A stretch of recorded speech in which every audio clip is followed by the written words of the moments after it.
El derecho privado. Noción. El derecho civil sería civil 1 o privado 1. El derecho, en su aspecto objetivo, es el conjunto de normas o reglas de conductas impuestas por el Estado con carácter obligatorio, que prevén o describen comportamientos humanos, imponiendo deberes y reconociendo facultades con miras a crear un orden social justo. Ahora bien, el derecho objetivo positivo se clasifica para su mejor conocimiento y aplicación en dos grandes ramas: el derecho público y el derecho privado.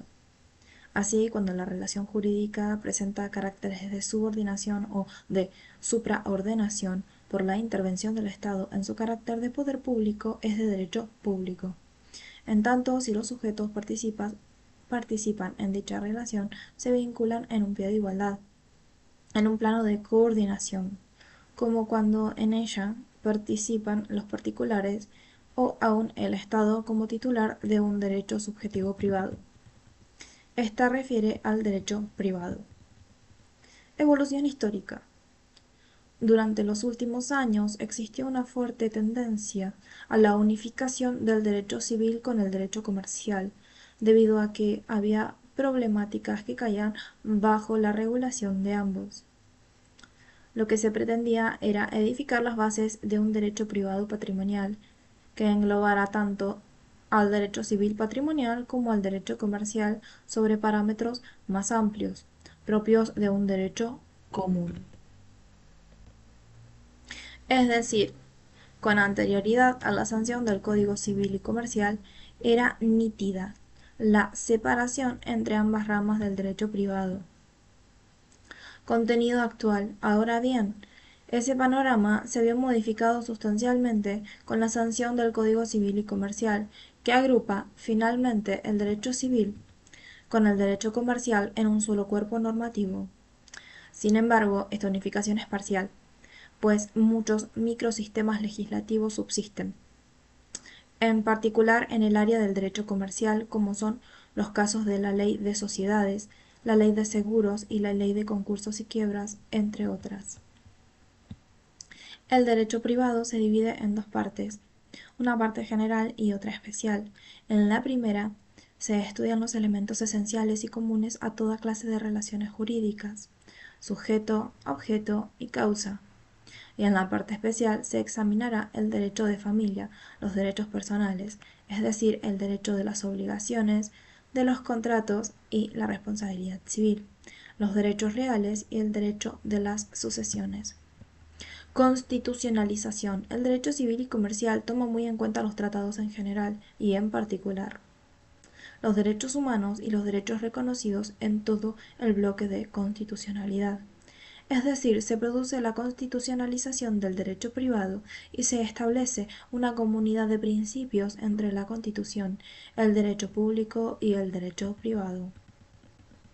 Así se ve claramente, por ejemplo, en la protección de las personas a través de los derechos fundamentales, los derechos de incidencia colectiva, la tutela del niño, de las personas con capacidades diferentes, entre otros aspectos.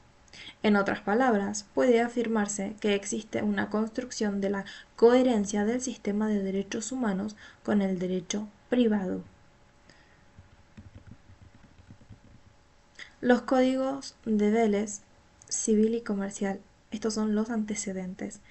En tanto que el Código Civil, como el Código de Comercio, que regían con anterioridad al sancionada mediante la Ley 26.994, Código Civil y Comercial de la Nación, fueron elaborados por Dalmacio Vélez Sarsfield, la primera iniciativa orgánica orientada a promover la codificación de nuestro derecho.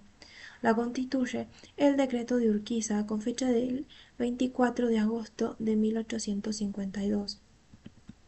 Por este se disponía la constitución de una Comisión General Codificadora dividida en 4 secciones, cada una de las cuales estaba dedicada respectivamente al derecho civil, al derecho comercial, al derecho penal y al derecho procesal. Esta iniciativa se convierte en un precepto constitucional. En la Constitución de 1853, el artículo 64, inciso 11, y en la Constitución de 1860, el artículo 67, inciso 11, donde se confiere facultad al Congreso de la Nación para dictar los códigos fundamentales. De tal modo, Urquiza nombró a Vélez Sarsfield en septiembre de 1854 como miembro redactor de la sección encargada de preparar el proyecto del Código Civil. Reseña histórica. Vélez Sarsfield prepara, junto con Eduardo de Acevedo, el proyecto de Código de Comercio para la provincia de Buenos Aires, que entra en vigencia en 1859 y que por sanción del Congreso de la Nación de 1862 vino a convertirse en Código de Comercio de la República Argentina. Así, el primer código de derecho privado fue el Código de Comercio. Bartolomé Mitre, por un decreto con fecha del 20 de noviembre de octubre de 1864, encomienda a Vélez Sarsfield la preparación de un proyecto de Código Civil, quien se consagra enteramente a dicha tarea y da fin a la obra en 1869. El Poder Ejecutivo remite el proyecto del Congreso de la Nación. Este resuelve sancionarlo a libro cerrado, lo que fue un acierto, porque nunca se habría logrado la sanción del Código si éste hubiera sido sometido a una revisión integral por las dos cámaras del Congreso. La ley número 340 es la que disponía la sanción del proyecto, y en su artículo primero establecía que el Código Civil entraría a regir como ley de la República a partir del 1 de enero de 1871. El código, que con varias modificaciones estuvo vigente hasta la aprobación del Código Civil y Comercial, sancionado por la Ley 26.994. Código Civil y Comercial, unificación legislativa, contenido. Tal como se ha señalado anteriormente, la sanción del Código Civil y Comercial ha unificado el derecho civil y el derecho comercial y ha renovado la legislación del derecho privado. La renovación de la legislación del derecho privado era necesaria.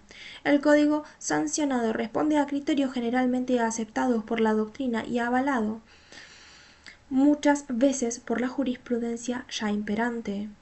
La adecuación del derecho civil y comercial al derecho supranacional de los derechos humanos y, por supuesto, la Constitución Nacional, como hace el Código nuevo, es un avance indiscutible. Fuentes. Para la elaboración del Código Civil y Comercial se ha tenido en cuenta los antecedentes más significativos del derecho comparado, la doctrina de los autores nacionales y extranjeros con mayor prestigio académico, la opinión de los congresos de juristas y los criterios de la jurisprudencia. Se han utilizado los siguientes proyectos de reformas: el anteproyecto de 1926 preparado por Juan Antonio Biblioni, el proyecto de 1936, el anteproyecto de 1954 redactado bajo la dirección del doctor Jorge Joaquín Llambías, el proyecto de unificación de la legislación civil y comercial proveniente de la Cámara de Diputados de la Nación en 1987, proyecto 1987. El proyecto de 1993 de unificación de la legislación civil y comercial, elaborado por la denominada Comisión Federal de la Cámara de Diputados de la Nación, proyecto de 1993. El proyecto preparado por la Comisión creada por el Decreto Ejecutivo Nacional 468-92, proyecto de 1993. El proyecto de 1998, preparado por la Comisión creada por Decreto del Ejecutivo Nacional 685/95, proyecto 1998. Todo ello fue enriquecido por numerosos trabajos críticos de la doctrina y decisiones jurisprudenciales, que también se tuvieron en consideración para la elaboración del Código Civil y Comercial. El método. Título preliminar. El Código Civil y Comercial contiene un título preliminar y luego una parte general para todo el código, así como partes generales para las diversas instituciones que regula. Así tenemos el título preliminar, que incluye las definiciones sobre las fuentes del derecho y las reglas de interpretación, y establece pautas para el ejercicio de los derechos con cláusulas generales relativas a la buena fe, el abuso del derecho y el fraude a la ley. Luego, el título primero es la parte general para todo el código, en el que se regulan los institutos de esta asignatura, es decir, lo ateniente a la persona, la capacidad e incapacidad, los derechos y los actos personalísimos, los atributos de la persona jurídica, los bienes, los derechos de incidencia colectiva, la vivienda, los hechos y actos jurídicos, los vicios de dichos actos, la ineficiencia y la nulidad. Libro segundo reglamenta las relaciones de familia, el libro tercero los derechos personales, el libro cuarto los derechos reales, el quinto la transmisión de derechos por causa de muerte, el sexto está integrado por las disposiciones comunes a los derechos reales y personales. Por otro lado, el código no contiene notas y ha tratado de incluir solo aquellas definiciones que tienen efecto normativo y no meramente didáctico, en consonancia con la opinión de Vélez-Sarsfield, primer codificador, expresada en la nota del artículo 495 del Código Civil.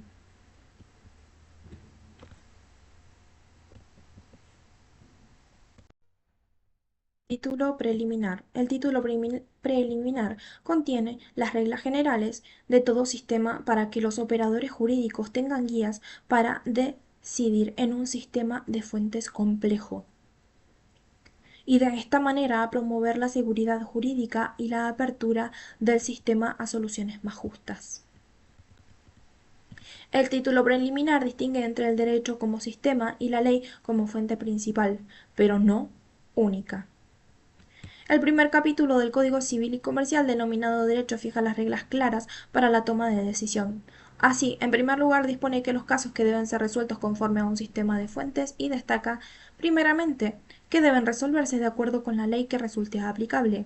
De lo contrario, aparecerían sustancias arbitrarias por no aplicar la ley o apartarse de ella sin declarar su inconstitucionalidad. También alude a la Constitución Nacional y a aquellos tratados de los que el país forma parte, y regula el valor de los usos, las prácticas y las costumbres sobre los que se refiere, que son vinculantes cuando las leyes y los interesados se refieren a ellos o en situaciones no regladas legalmente, siempre que no sean contrarias a derecho. El artículo 2 establece las pautas de interpretación y señala que la ley debe ser interpretada teniendo en cuenta sus palabras, sus finalidades, las leyes análogas y las disposiciones que surgen de los tratados de derechos humanos, los principios y valores jurídicos, de modo coherente con todo el ordenamiento jurídico. Finalmente, el último artículo de este capítulo regula las obligaciones de los jueces de decidir razonablemente y de manera fundada, expresión que se ajusta a lo que surge de la doctrina de la arbitrariedad de sentencias. Esta disposición se aplica extensivamente a todos los que deben decidir casos con obligaciones de fundarlos. El segundo capítulo, denominado Ley, comprende el artículo 4 al 8, inclusive, y estatuye, en primer lugar, la obligatoriedad de la ley y su vigencia. Luego dispone el modo de contar los intervalos del derecho. El artículo 7, por su parte, prevé, a partir de su entrada en vigencia, las leyes se aplican a las consecuencias de las relaciones y las situaciones jurídicas existentes. Ahora bien, en relación con los contratos en curso de ejecución, ellos deben ser juzgados por la ley vieja, salvo que se trate de una relación de consumo o la nueva sea más favorable para el consumidor, en cuyo caso se aplicará esta, pues fue sancionada de acuerdo con lo que parece más razonable según los cambios sociales y las prácticas de negocios. Por último, se regula el principio de no excusabilidad del derecho, es decir, que no se puede alegar como excusa de cumplimiento la ignorancia de las leyes, exceptuando los casos en que determine el ordenamiento jurídico. El capítulo tercero, el ejercicio de los derechos, tiene por destinatario principal a los ciudadanos las cláusulas generales relativas a la buena fe, el abuso y el fraude de los principios generales en todo el derecho privado. Es por ello que se incluyen en el título preliminar. Así, en este capítulo se instituye la regla de los derechos. Deben ser ejercidos de acuerdo con el principio de buena fe y los límites en su práctica son el abuso del derecho, el orden público, el fraude a la ley y los derechos de incidencia colectiva. Este será desarrollado en el punto 1.6. Asimismo, se consagra la prohibición de la renuncia general de las leyes, la que es plenamente justificable, porque de lo contrario se afectaría la obligatoriedad de la ley. Por último, el capítulo 4, Derechos y Bienes, contiene una serie de pautas generales que regulan la relación del sujeto y su patrimonio. Así, por un lado, se dispone que la persona es titular de derechos individuales sobre los bienes susceptibles de valor económico que integran su patrimonio, y por otro, se reconocen los derechos sobre el cuerpo humano y sus partes, y los derechos de la propiedad comunitaria de los pueblos originarios.